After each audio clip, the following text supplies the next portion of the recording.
Afternoon, friends. This is Daddy Day Trader with an accountability series update, day 25. And it was another long trading day. Started at 5 a.m. and ending now at it's like almost 1:15. So it's a long day. I did take a break for like an hour to go play in the snow with the kids, so that was fun. We were having a big snow day, so we got to do snowballs and that was enjoyable. So always like to take a step back and have some fun too. Today, another like big practice day. Traded 15 stocks, trying to catch those breaks of significant points. And one thing that I think I need to work on is looking for the stocks that are moving in like an exponential fashion. So what I've been doing these last few days is setting my purchase price audio alert, like 5 or 10 cents above the previous level or something like that. And what I'm finding is a lot of them are like hitting that and then flushing, so they're not really like gaining momentum and blowing through those particular like purchase areas. And so I'm getting chopped up entering those, and then they flush and then maybe they go back up. So they're kind of just like grinding up versus doing those really big, huge hockey stick moves. I did catch one today. Was it NEXI? As it was going up, I caught it at like $9.20, I think, and then my last share sold at like $12.50 or something. So that was a pretty sweet purchase, and I held it. It got up to my 30% level, and then I sold it. So that worked out really well, and I was like, $4 red at that point, and then I actually was able to go green from that one trade.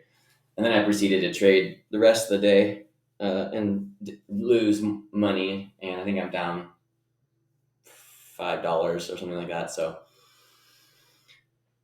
what I think I need to do moving forward is, obviously I'm practicing, so I need to be a little more selective moving forward with my purchases and really try and purchase stocks that are showing like a true gap and go setup, not just like, oh, it's going to make a new high by like 5 cents. I need like something that's moving exponentially quickly for this to work.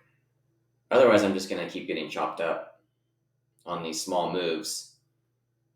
I'm looking for a 30-cent move, and I've been trading for like a 3-cent move. So tomorrow I'm going to try and be more selective with my purchases and also with my alerts. I'm going to try and set them a little higher and a little more like the stock has to be really moving for me to want to get into it. So we're going to try that, see how that goes. There's a stock called XCUR. It's after hours. I bought it at 77 cents. It's now gone up all the way to $1.05, which is kind of crazy. That's a big move. I only stayed in until 82 cents, I think. I made 9 cents on that one with 4 shares. So yeah, it's interesting. These before the market and after the market moves can be so volatile just because there's no level up, level down. So, but yeah. So tomorrow, game plan a little more picky. I don't like trading like 15 stocks. I don't like sitting here all day. I mean, I enjoy trading, but I don't necessarily want to be in my office all day doing it. That's not the point of this.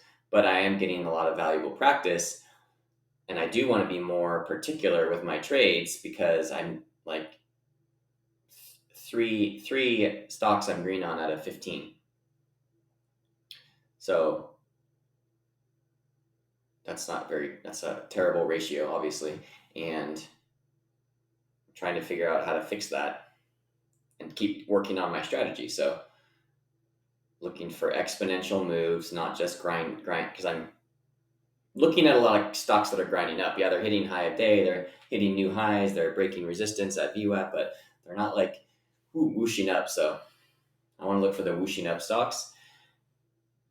And that means you got to kind of set your purchase alerts like an area that you may not expect it to ever get to.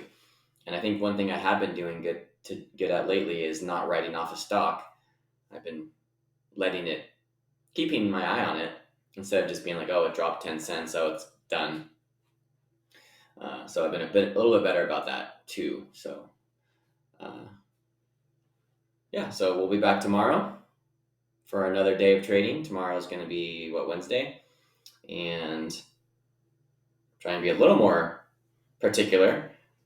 See if I can kind of be green instead of red, because I'm red again. So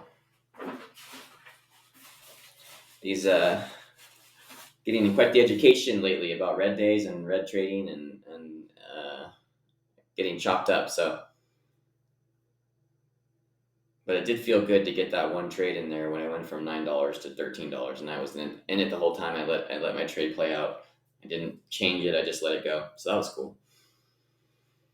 And I didn't go back into that stock and lose all my money on either. So I actually kept that one green. So we'll be back tomorrow, guys. Thank you for tuning in. And yeah, excited to be back tomorrow. Excited to trade again and see what I can do and see if there's any going to be good gappers tomorrow morning. I'm excited. All right, guys. Have a good night.